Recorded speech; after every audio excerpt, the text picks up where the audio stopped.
I'm Dana and I'm getting ready to go out because here's where it gets really autistic. I set myself a rule that if I watch a show of something that's less than like if it's set in West Yorkshire essentially, I can get to West Yorkshire, I'm in West Yorkshire. So if I want to watch a show that's set around here, if I want to watch it more than twice, I have to then go to the place where it's filmed or set, or just leave my house to do something to do with my TV shows. And I'm not quite there yet because I'm rewatching Ashes to Ashes at the minute, but pretty soon I'm going to want to rewatch Riot Women, and I've already watched Riot Women twice since I've been here. So for this third go, I need to go to Hebden Bridge. I'm acting like it's like such like an upheaval and a horrible thing. I get to live and go to the places from my little TV shows, and it's stunning, it's brilliant, I love it. So again, we continue to be quite autistic about it. Sorry, I'm just sorting my hair because I don't have that much time until I need to leave, because there is one bus that goes directly there from where I am, and if I don't get that bus, which is like every hour and 20 minutes, I have to get a bus and a train, and that becomes a whole extra fucking ordeal for me that I don't really want to do. Because I have been to Hebden Bridge while living here. I went like a month ago, but I went while my friend was here staying with me, and obviously everything is so much easier when you have someone else that's like doing the talking and figuring out the transport, and just I was just there essentially, you know, like I didn't really have to do a whole lot of thought. So it does make me a lot more anxious to be doing it on my own. But also, I literally moved here to do things like this on my own because it brings me so much joy. So my intention for today is that we get to Hebden Bridge. I want to either have a little like coffee and a treat at the cafe that I went to last time, because that will be less anxiety inducing because I've been there before. I made my friend go because it's the cafe that Kitty was sat at when the guy, like, it's from Riot Women. It's very exciting to me. It looks like I am in the place from my show while I'm there. It's fucking sick. So I could go to that cafe, but while we were there was a cafe called Rebel that was closed, and it was like a fucking David Bowie themed cafe in Hebden Bridge, which is right down my fucking alley. It's like it combines Riot Women and Ashes to Ashes for me, which is fucking fantastic. So I don't know quite which one of those I want to go to first. I'm not going to both. I'll choose one while I'm there. Probably the one that I've already been to be honest with you, but I'll go and look at the David Bowie one anyway. And then I'm going to walk to Sylvia Plaths' grave and have a nose there, have a little look-see, have a little see. Last time I mentioned Sylvia Plath's grave, I got quite a lot of comments telling me how awful she is. I read the bell jar and was like, oh, fine. Like, I'm not Sylvia Plath's #1 fan that needs to go and see her immediately. It's just, like, an interesting thing to do, isn't it? Like, she's a big notable figure in the I'm not in the literary world. So, it's just a place of history and interesting thing to do for me. I did enjoy the bell jar, but I think that's just because like I've got mental health problems. After that, I will then go back into Hebden Bridge, and hopefully the fucking pub that I want to go to is open, because it wasn't open when I was there last time, and Google said that it was. Google kept being like, oh, it's going to open. So we went back when it was open, and it still wasn't open. But if I get to go to that pub, it's the pub from Riot Women that was the I think it's called the Albert in real life. It's the Duke of Wellington in Riot Women. So I really want to have a drink there. And that'll be the third pub that I've been to from a TV show that has Amelia Bulmer in. And I would really enjoy that and find that very fun. And I've got sandwiches packed as well, so I don't need to like buy a big lunch. It's the type of thing where once I'm there and I'm doing it, I think I'll find it very fun and exciting. But the fact that it's purely entirely on me to get there and back is kind of horrifying. But there is also a level to which I have very good friends, and if I was like, guys, I've missed my bus, on the way back, not on the way there, I will find alternative methods to get there. That doesn't make me as anxious, but the idea of not being able to get home makes me very anxious. So I could, if I needed to be, just be like, guys, I need to get a taxi, someone please send me money. And I wouldn't like that, because then I have to pay the money back. I hate ending up in debt because I don't have the money in the first place, and now I've got to pay people money too. But if I had to, if that was the only way to get home, I could do that, so I wouldn't be stranded. It's not that far, you know. But I am very anxious about it for no real reason, even though it's a fun thing and it's the thing I want to do. So See, this is the thing with vlogs. I'm used to just talking to you, so I just spend a very long time explaining what I'm going to do, and then a very long time explaining what I'm doing while doing it, even though I just explained to you what it is I'm going to do.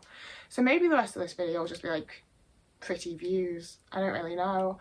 I don't know what I'm doing. I just thought it might make me feel better if I have like a vlog going and I'm like, I have a purpose, I'm doing a thing. Who knows? I also, life hack for anyone that has this hair, I've recently discovered that the easiest way to separate it, to braid these bits without like mixing short hair into this or long hair into that, is when I put a jumper on, I then lean forward and shake my head and all the short bits fall out and the long bits are left behind, so I can just put up what's out and then braid the rest and I'm sorted. It's made life a lot easier. I'm gonna go. You'll see me again when I'm getting the bus. See how it's locked? It doesn't open. For all that I go off because Yorkshire's gorgeous, because it is beautiful, don't get me wrong, like this is part of my walk to the bus station so that I can go out and go into the world, and this is the other side of it, and there's also a lot of fly tipping. Like, it's not perfect, but it is lovely and gorgeous, and it can be worked on, you know? At the end of the day, you might be sat in front of that at the bus station, but then you get on the bus and these are the views. Every time I get the bus here, I have my little book with me and my little like entertainment things in my bag, and I think that I'm going to like do things or be productive on the bus, and I end up just staring out of the window because it's beautiful, and you go through like so many types of like landscape. Like, I went through all of the hills, I've been through like the little villages and the towns. I think this is the first time that I've like gotten the bus through moorland. Is it moorland? I don't know. There's loads of fucking grass and a bit of water. I don't know what it is. I don't know where I am. I know that it's stunningly beautiful and I just want to look at it. The only other time that I have felt the same way that I feel on a bus in Yorkshire is when I was looking out over the desert in Arizona from the plane in America. Like, it is the same level of just like, oh my god, can you believe that this place exists and it looks like this, and it's just absolutely marvelous and stunning and gorgeous and beautiful. I absolutely like, I don't know how to deal with just how bloody pretty it is, you know? Like, I just want to stare at it, and it does weird me out a bit that no one else on the bus does. But I got off at I got off at the bus stop where everyone else was getting off because I got really anxious, and it happened to be like just through the alleyway from the pub that I wanted to visit, which was actually open, and it wasn't last time I went, and I did sort of think I should just go straight in, but then I got really anxious about that. And I really enjoy that if you carry on over the road from it, it's the car park where Kitty gets beaten up in Riot Women, which obviously isn't the loveliest, and also where Alan's car got stolen in Last Tango in Halifax. And don't get me wrong, I adore Riot Women so much, but I have had Last Tango in Halifax for a hell of a lot longer, so I am like that extra bit excited when I'm in a place from both, you know? Like, I really need to find more places from Last Tango in Halifax to go to. I should do a rewatch of it. But yeah, I headed into Hebden Bridge and just sort of like hung and sat around for a bit to try and like acclimatise myself to being in a new place and not being inside my house, because it's all quite frightening for me. And then I started the walk up to Hebden Stall. Saying any place name in Yorkshire is terrifying for me because, number one, I scan words a lot more than I actually read them, to be honest with you. So sometimes I am just missing letters out of my own accord and making up a new place name. And other times it's pronounced missing out half the fucking letters, and I don't really know why. Like, why have you spelt it S-O-W? Like it should be said. Like, I'm not saying it should be. I'll do what the Yorkshire people tell me to. It looks like it should be said as Sowerby Bridge, but it's not. It's like Sorby. And like, you could cut out some of the letters. You could change some of the letters. But anyway, I had to walk up loads of massive fucking hills, okay? And I have left a bit of the audio on so you can hear the degree to which I am like fighting for my fucking life. These hills absolutely murder me every fucking time. Every bit of Yorkshire, even the ones around my house, and everyone else is like walking past me and they're on a stroll, they're having a wander, like they couldn't give a fuck, and I'm there absolutely fighting for my life, red-faced, barely able to breathe. But I get myself up them and I get to the places that I'm going, and there's gorgeous views and there's just gorgeous places to see, and I'm having the time of my life. I didn't film that much in the graveyard because it's a graveyard and it just felt a bit disrespectful and rude, but I did spend a few minutes by Sylvia Plaths' grave, and I left her a pen because that seemed like the dumb thing that people were doing. And my favourite thing about Yorkshire, and the thing that made me really want to move here, is that you'll go to see one thing, and just when you're like wandering on your way back, you're just walking, and then suddenly there's so much more to see that is just like absolutely filled with history and past, and like there's just so much to look at and so much to like just have a little nose, you know? Like it's not going to be on like a Google Maps like mark a lot of the time, but like you just stumble across it and it feels like getting like to be in your own massive version of the secret garden. And then even when you're in the towns and the little villages, they look like this. Like, can you believe this is a real place that I get to just get on the bus and go and wander around in? Look at it. I'm sorry, but look at it. It's just stunning and gorgeous, and it does absolutely fucking terrify me when there's no paths at the side of the road. I don't know what I'm meant to do. I don't know which way I'm meant to face. I don't know which side I'm meant to walk on. It absolutely fucking petrifies me, and I think I'm very lucky that the drivers are paying attention and haven't run me over. But as you can see, I look like I'm having a much better time walking downhill because I am having a much better time walking downhill. It's well nicer. It's such a fucking struggle to get myself up these hills. If the views weren't so worth it, I would not be doing it. But they always are. And like I said, there's always a little something to nose at. And I'll give, a lot of the time when I do these little paths and like side trails, it is just a view. Like it does just sort of lead to a dead end. You have a look around and you're like, oh, that's nice. And especially with the ones a bit closer to home, I do quite often end up in like random council estates. But I made my way back down into Hebden Bridge and got really, really anxious about going to the pub that I was there to see. So I sat and read some of the Well of Loneliness next to like the river because like it's gorgeous, it's beautiful.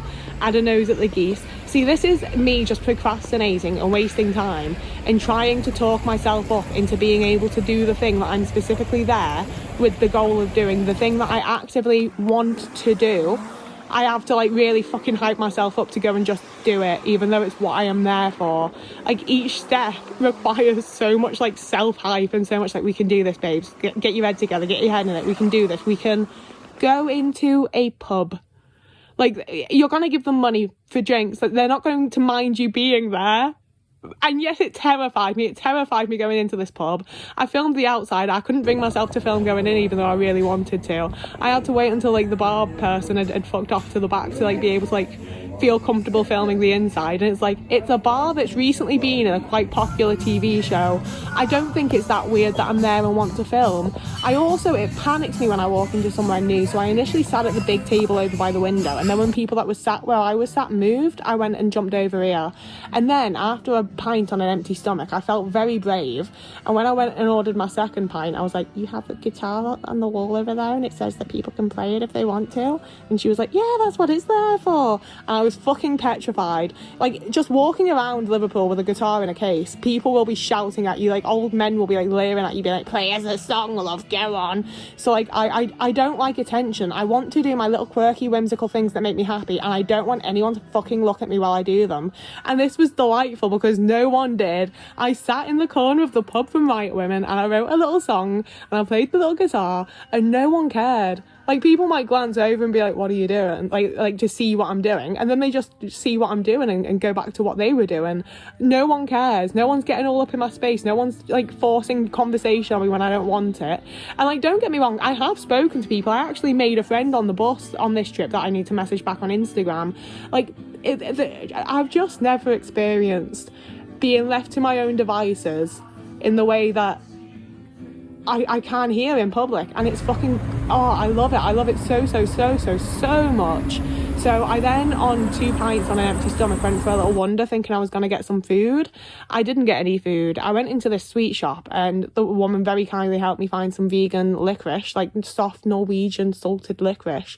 And I need to go back and get more because that was the only thing that kept those 2 pints inside of my empty stomach on the bus ride home. I was so scared I was going to have to get off in the middle of like fucking nowhere to throw up some beer and like walk like 4 hours fucking home. It was the last bus. I don't know what I would have done. So I was sucking my licorice and just trying so hard to like hold myself together and not embarrass myself. And again, it wasn't all that difficult because Yorkshire is fucking stunning. So on the way there, it was all blue skies and sunshine and gorgeous views. And on the way back, it was all mist rolling in and the sky getting darker. And it's so Wuthering Heights. It's so... It feels like a different world and a different time, and it's so fun to me, and it's just so pretty, and I so enjoyed just watching it get dark from the bus window. I mean, look at it. Like, I feel like I sound a bit insane, but also I did get some decent-ish footage where, like, you can see what I mean. You can see how it's just so pretty. Like, why would I want to stop looking at this? It changes like every minute, and it's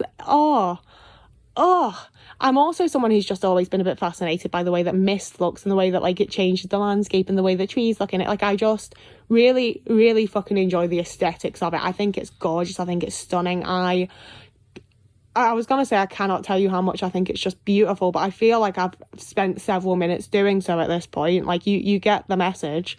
But I need to make friends with someone that can drive so that I can go on, like, hikes out into these places without feeling like I'm going to be stranded and die there. You know?